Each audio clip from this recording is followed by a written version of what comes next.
तो friend first sentence है हमारा my balloon is going dash dash. तो देखते हैं यहाँ फिल इन द ब्लैंक्स में कौन सी प्रीपोजिशन आती है, अप, ओवर, ऑन या इन। तो जब भी कोई चीज़ ऊपर की ओर ना मूवमेंट करते हुए जाती है तब हम प्रीपोजिशन अप का यूज़ करते हैं। तो हो जाएगा माई बैलून इज गोइंग अप। तो हिंदी में हो जाएगा मेरा गुब्बारा ऊपर की ओर जा रहा है।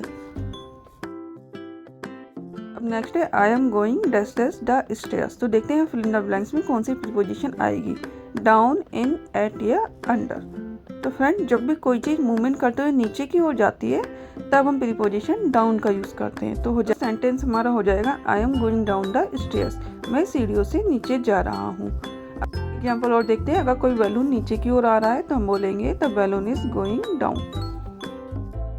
अब नेक्स्ट है Ram jump dash dash the river. तो देखते हैं यहाँ कौन सी प्रीपोजिशन आएगी, इन, इनटू, एट या बाय। तो फ्रेंड जब भी कोई चीज़ बाहर से अंदर की ओर मूवमेंट करते हुए जाती है तब हम प्रीपोजिशन इनटू का यूज़ करते हैं। तो हो जाएगा सेंटेंस हमारा Ram jump into the river, यानी कि राम नदी में कूद गया। एक एग्जाम्पल और देखते हैं, वह कमरे में आया, यानी कि कोई व्यक्ति बाहर से अंदर आ रहा है और जाहिर सी बात है वहाँ पे मूवमेंट भी होगी। तब हमारा सेंटेंस हो जाएगा ही केम इनटू द रिवर। तो मूवमेंट के लिए बाहर से अंदर आने के लिए हमेशा इनटू प्रीपोजिशन का यूज़ होगा। अब नेक्स्ट है आई एम, फिर fill in the blanks the room. तो देखते हैं फिल इन द ब्लैंक्स में कौन सी प्रीपोजिशन आती है, इन, एट, ऑन या अप। तो फ्रेंड जब भी कोई चीज़ चार दीवारी के अंदर होती है तब हम प्रीपोजिशन इन का यूज़ करते हैं। तो हो जाएगा I am in the room, यानी कि मैं कमरे के अंदर हूँ। चलिए एक एग्जांपल और देखते हैं, गेंद बॉक्स में है या गेंद बॉक्स के अंदर है, एक ही बात है कि यहाँ पे एक बॉल है वो एक डिब्बे के अंदर है और चारों तरफ से देखिए दीवारें खड़ी हैं। तब हम यहाँ पे प्रीपोजिशन इन का यूज़ करेंगे। तो हो जाएगा ball is in the box. ऐसा अंदर के लिए इन प्रीपोजिशन का यूज़ करें। चलिए बढ़ते हैं आगे। नेक्स्ट है she is kind dash dash animals. तो देखते हैं काइंड के साथ कौन सी प्रीपोजिशन आएगी, इन, इनटू, एट या टू। तो काइंड मीन्स हिंदी में होता है दयालु, और काइंड के साथ हमेशा टू प्रीपोजिशन आती है। तो हो जाएगा सी इज काइंड टू एनिमल्स, यानी कि वह जानवरों के प्रति दयालु है।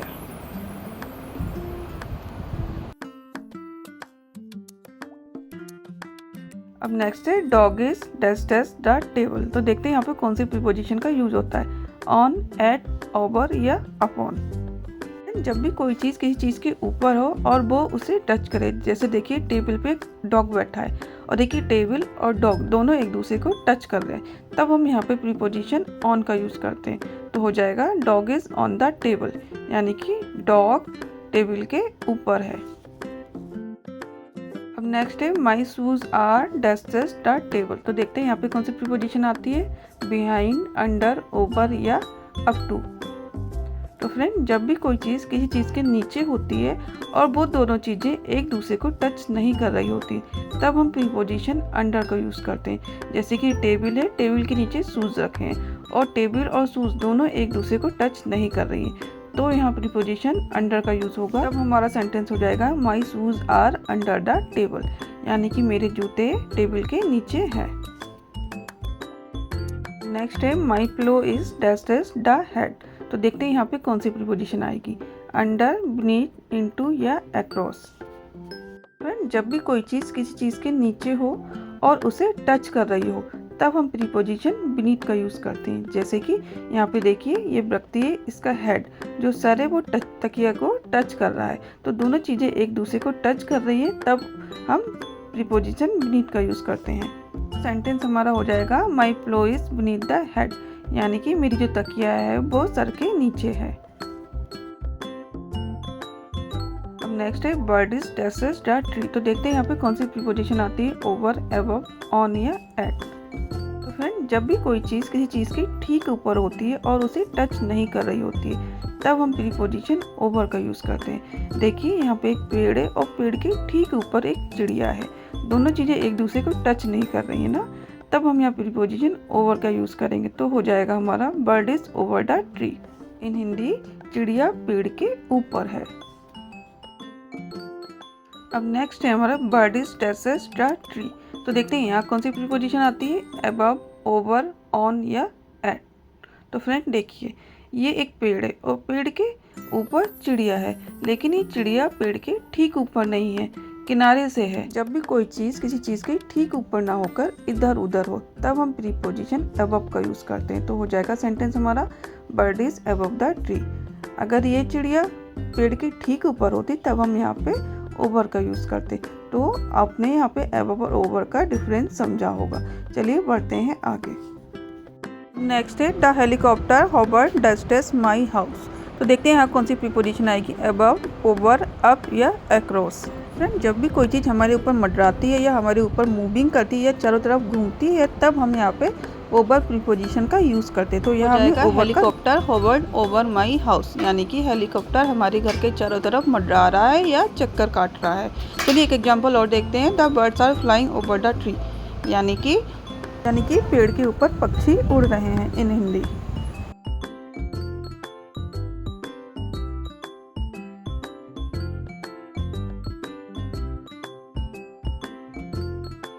फ्रेंड, हमेशा बीच के लिए हम प्रीपोजिशन बिटवीन का यूज़ करते हैं। जब कोई चीज़ दो चीज़ के बीच में होती है तब हम बिटवीन का यूज़ करते हैं। देखिए यहाँ पे ये गर्ल है, ये दो बॉयज़ के बीच में है, तब हम प्रीपोजिशन बिटवीन का यूज़ करेंगे। तो हो जाएगा Riya is standing between two boys, यानी कि रिया दो लड़कों के बीच में खड़ी है। अब नेक्स्ट है Riya is sitting dash dash her friend. तो देखते हैं यहाँ कौन सी प्रीपोजिशन आती है, अमॉन्ग, बिहाइंड, नियर या बिटवीन। फ्रेंड, दो से अधिक लोगों के बीच के लिए हम प्रीपोजिशन अमॉन्ग का यूज़ करते हैं। तो देखिए यहाँ ये गर्ल है और वो अपने बहुत सारे फ्रेंड के बीच में बैठी है, दो नहीं है, दो से अधिक। प्रीपोजिशन अमॉन्ग का यूज़ करेंगे तो हो जाएगा Riya is sitting among her friend, Riya अपने फ्रेंडों के बीच में बैठी है। अब नेक्स्ट है my house is distance from your house. तो देखते हैं यहाँ कौन सी प्रीपोजिशन आती है, फार, नियर, बिहाइंड या बिटवीन।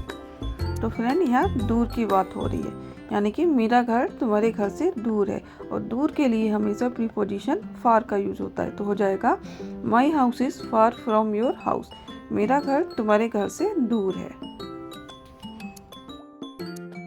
अब नेक्स्ट है हर हाउस इज डेस्टेस माई हाउस। यहाँ कौन सी प्रीपोजिशन आएगी, फार, नियर, बिटवीन या बिहाइंड। तो यहाँ बात हो रही है पास की। अगर कोई चीज़ पास होती है तो हम प्रीपोजिशन नियर का यूज़ करते हैं। तो सेंटेंस हमारा हो जाएगा her house is near my house, यानी कि उसका घर मेरे घर के पास में है। अब नेक्स्ट है राम इज डेस्टेस द डोर। तो देखते हैं यहाँ कौन सी प्रीपोजिशन होती है, बिफोर, बिहाइंड, आफ्टर या ओवर। तो फ्रेंड, जब भी कोई व्यक्ति किसी चीज़ के पीछे हो और स्थिर अवस्था में, यानी कि कोई मूवमेंट ना कर रहा हो, तब हम प्रीपोजिशन बिहाइंड का यूज़ करते हैं। तो हो जाएगा Ram is behind a door, यानी कि राम दरवाजे के पीछे है। अब नेक्स्ट है a dog is running dash dash a car. तो देखते हैं यहाँ कौन सी प्रीपोजिशन आती है, बिफोर, आफ्टर, बिहाइंड, अंडर। तो फ्रेंड, यहाँ भी पीछे की बात हो रही है, लेकिन यहाँ पे मूवमेंट हो रहा है। जब कोई व्यक्ति किसी चीज़ के पीछे होता है और मूवमेंट होता है तब हम यह प्रीपोजिशन आफ्टर का यूज़ करते हैं। तब हो जाएगा a dog is running after a car, यानी कि एक कुत्ता कार के पीछे भाग रहा है। अगर कोई मूवमेंट नहीं होगा तो हम प्रीपोजिशन बिहाइंड का यूज़ करेंगे पीछे के अर्थ में।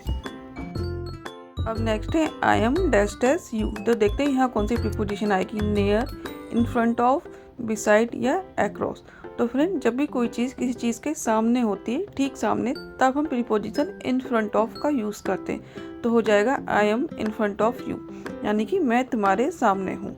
जैसे कि ये गर्ल देखिए एक डिब्बे के सामने है, तो यहाँ पे हो जाएगा girl is in front of the box. अब नेक्स्ट है द प्रेसिडेंट लिव्स डेस्टेस दिल्ली। तो देखते हैं यहाँ पे कौन सी प्रीपोजिशन आएगी, इन, एट, ऑन या बिसाइड।